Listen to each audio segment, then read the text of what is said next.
మరి అందులో ఆ గ్లిమ్స్ లో చూపించారు, నానా నువ్వు మందు మానాలి మానవా అని చెప్పేసి అడగటం ఆ పాప అందులో కనిపిస్తుంది. ఆ తర్వాత ఆ అయ్యప్ప దీక్ష పూనినట్లుగా మనకు చూపించారు ఆ గ్లిమ్స్ లో.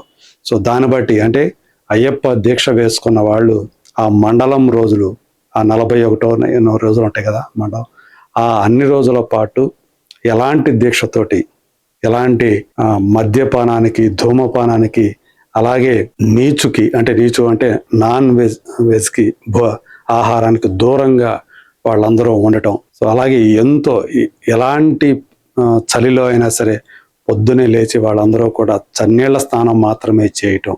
సో ఇలాంటి ఒక కఠోరమైనటువంటి నియమాలు, కాళ్ళకి పాదరక్షలు ధరించకుండా తిరగటం. సో ఎక్కడికి వెళ్ళినా అవి రాళ్ళు కానీ ఇంకోటి కానీ మండు టెండలైనా సరే వాళ్ళు చెప్పులు లేకుండానే నడవటం, ఇదంతా కూడా అందులో భాగమని తెలుసు.